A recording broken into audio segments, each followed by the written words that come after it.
We begin today's program by focusing on every American citizen's civic responsibility, the act of voting itself. But what if you have a disability, have been a convicted felon, or are a naturalized citizen? These barriers may make voting seem difficult or even impossible. Joining me to discuss these obstacles and much more, we welcome Maribel Balbin, the former president of the Miami-Dade League of Women Voters. She is now a trustee with the organization and the first Hispanic on the national board of the League of Women Voters, where she focuses on voter education and advocacy. Maribel, thank you for joining us today. Thank you for having me. Well, this is a very important and, of course, timely discussion as we're talking about voter registration and voter engagement. And so we're going to talk about some folks who may be first-time voters or may not be your traditional types of voters. Can you tell us about how the League of Women Voters tries to do any outreach towards people who are not typically your high percentage voters? Absolutely. Thank you so much. And yes, the League's mission, the first, obviously, is to enfranchise as many voters as possible. Starting with women in 1920, the women that fought for the vote are the same women that actually founded the League of Women Voters. So we are a 96-year-old organization that has worked for getting people the right to vote, protecting the vote, and just defending everybody's right to vote. Associated with that is, like you said, there those issues of communities that have more difficulties in accessing the right to vote. And that has to do with minority communities in many cases, issues of language, issues of access, has to do with the disability community and whether or not they have the ability to not just register to vote, but then later actually be able to access a polling place. Right. So we work in those issues. We work in making sure that just everybody in America that is qualified or eligible to vote does so.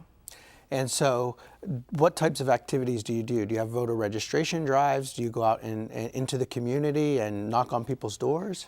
Almost knock on people's door. Actually, there is another project that is knocking on people's doors, and I'll tell you about that in a minute too.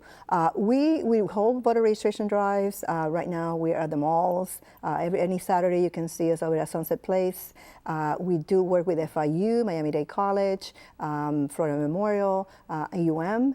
We have young groups in these universities and colleges that are working with us that periodically, whenever there is an event, we are there. We have our table to register voters.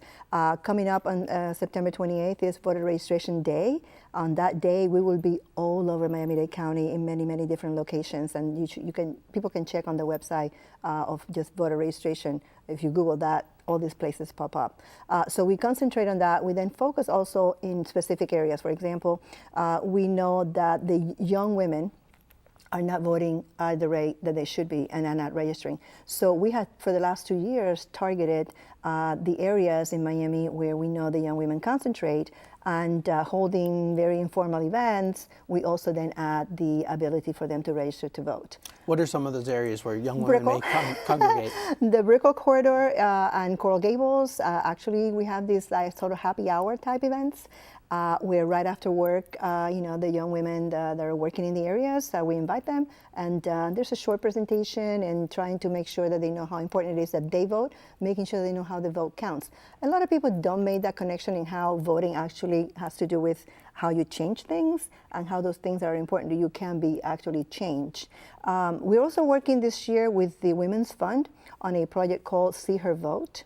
And on that one, we're knocking on doors. We identify 3 areas of Miami-Dade County, Florida City, Opelika, and Miami Gardens, where in the 2012 election, a lot of eligible young women that were able to vote did not vote. So this project is actually going canvassing door to door. We're making phone calls, and we have a target number to register between now and the deadline. What is that number? It's under 2,000. We did a percentage of what the numbers was, so it is like a percentage of that we want to reach out and make sure that we hit that. In a moment, we're going to watch a package about a first-time voter, but how do you decide or how do you determine where these folks are located? How do you know that there are people who haven't been voting? There's a lot of data, and there are organizations that are totally concentrated on voter rights that share that information with organizations. So you can actually see where the concentration of eligible voters are according to the census. And that are not registered. We worked with Univision last year, where we knew that in the Homestead area, there were specific pockets where there were eligible citizens there that were not registered. So we then set up voter registration drives in those areas. So it's data driven, like everything else these days, Yes. so that we can be more effective rather than just, oh, let's go do something anywhere without knowing. No, we do everything now based on numbers and based on statistics so that we can achieve, actually increase the voter rolls, which is the ultimate goal. Okay. I think this is a good point where we can introduce the viewers to a new first-time voter. Each week leading up to the election, we'll air a new video that takes a look at the state of voting in 2016. Today, we're introduced to Jason, a first-time voter who's determined to vote despite the apathy and frustration that many younger voters feel. Here is Voter Voices.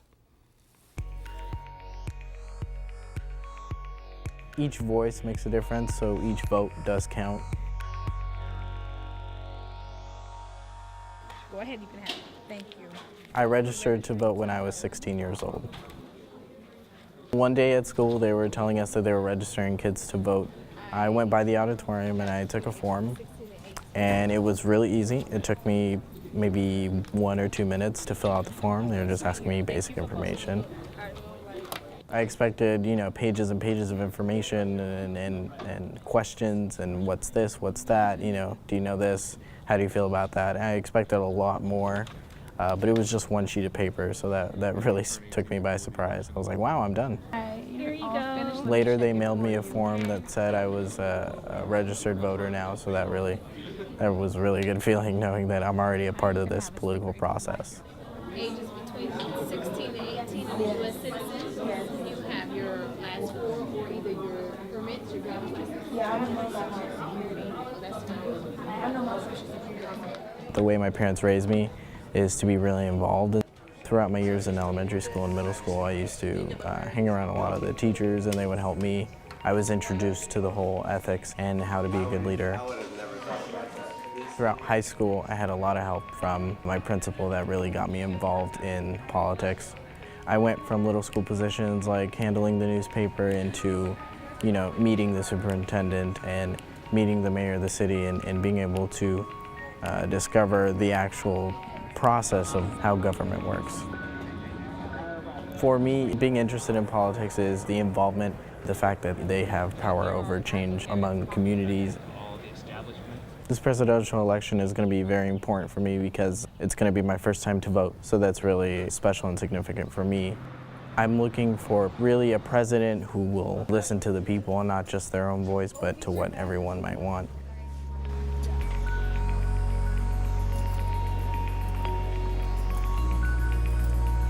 I feel like when I do go vote, I'm going to be very relieved, very happy. I know it's not going to be a huge celebration, but it is going to be something that really sits in and makes me feel important. It makes me feel like my vote is being taken into account because, my vote is important. My vote could change some things.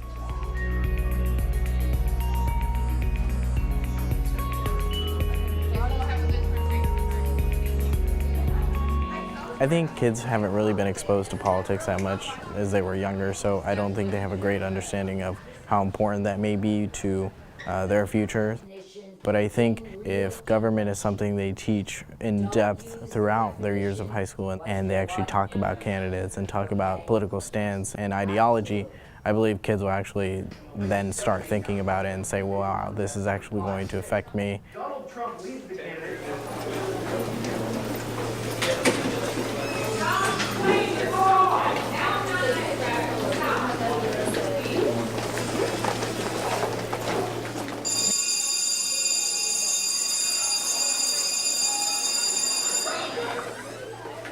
Starting to vote is something small, but it will end up growing bigger, especially for myself. I don't believe there's the same satisfaction as voting once. Voting the first time might be very exciting for the younger voters, but as they grow older, it's just the same process and the same process. And I think they get bored of that. I don't think I'm going to feel that way. I think that it's still going to be something important to me. That thought of this is really important, this could change someone's life, I think will really get me to the polls.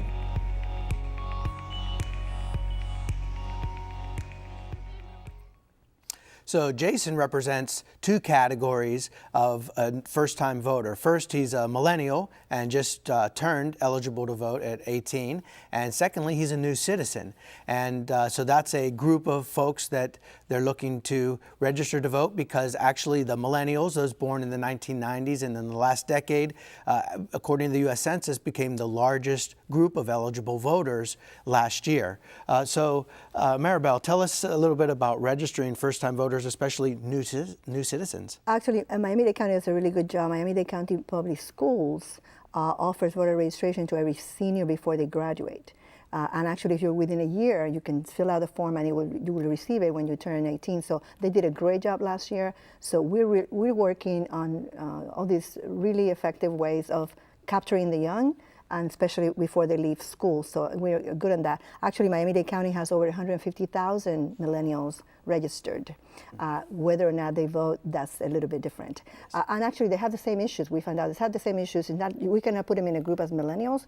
The minority millennials have the same issues that the minority community has. So it's not that group that we have been talking about. And what are some of those issues that may be barriers what we have to voting? found, what barriers for them actually is the fact that my vote doesn't count. So it's really great to see Jason saying, I'm voting because I can make a difference. And what we're trying to say is like, the difference is really made at the local level. The presidential race, the presidential campaigns, and the presidential elections, everybody votes in that. I mean, Obama has very little to do with me every morning when I wake up. But our local officials, and that's what we're trying to say, local, vote local, vote local.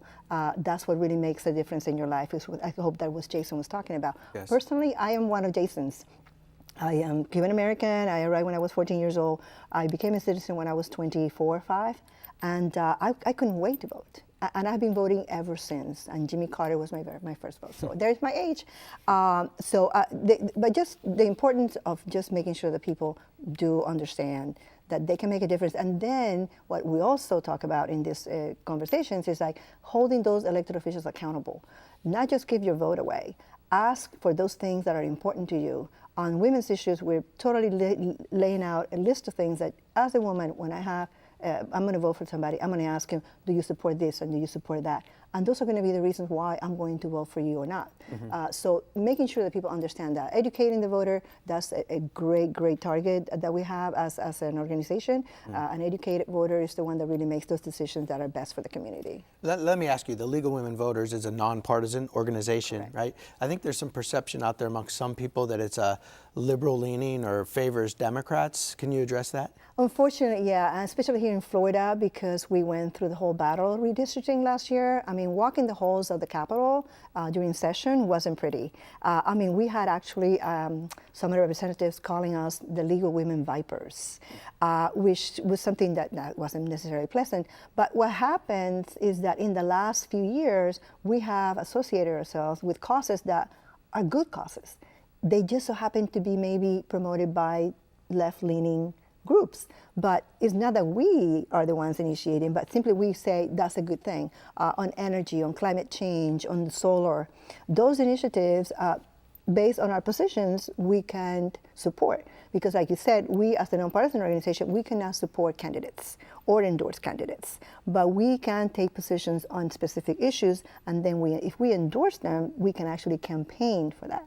And currently we're doing that with a couple of the amendments that are coming up on the ballot. Right, and the redistricting case that went to the Florida Supreme Court ultimately led to the redrawing of the congressional and the state Senate districts, and that has an impact on both parties. There's no one party or group that benefited from that decision, right? Exactly. Yeah. I mean, and we've heard the conversation specifically in Miami-Dade County where we had really a few districts impacted. It was not the same all throughout the state, but mostly. But here, voters in 3 senatorial districts have had the opportunity for the first time to actually vote on a competitive race. Prior to the redistricting, people didn't even bother to vote because you knew who was going to win, because the number of voters that were for that particular party were so much higher than the other one that there was not even a thought about it. So the fact that these races have been made competitive, I think the voter has an opportunity to actually listen to both sides and make a better decision. And representation in itself, it also affords an opportunity to minority candidates, women candidates, who normally cannot do so when you have an incumbent that is powerful. Perfect. Maribel, we've talked about voter registration. We'll have to talk about voter education, awareness, and getting them to the polls in a later day. Absolutely. So, okay, great. Thank you so much for having me. More we welcome Maribel Balbin, the former president of the Miami-Dade League of Women Voters. She is now a trustee with the organization and the first Hispanic on the national board of the League of Women Voters, where she focuses on voter education and advocacy. Maribel, thank you for joining us today. Thank you for having me. So we are a 96-year-old organization that has worked for getting people the right to vote, protecting the vote, and just defending everybody's right to vote. Associated with that is, like you said, those issues of communities that have more difficulties in accessing. Well, this is a very important and, of course, timely discussion as we're talking about voter registration and voter engagement. And so we're going to talk about some folks who may be first-time voters or may not be your traditional types of voters. Can you tell us about how the League of Women Voters tries to do any outreach? We begin today's program by focusing on every American citizen's civic responsibility, the act of voting itself. But what if you have a disability, have been a convicted felon, or are a naturalized citizen? These barriers may make voting seem difficult or even impossible. Joining me to discuss these obstacles and much reach towards people who are not typically your high percentage voters? Absolutely. Thank you so much. And yes, the League's mission, the first, obviously, is to enfranchise as many voters as possible. Starting with women in 1920, the women that fought for the vote are the same women that actually founded the League of Women Voters.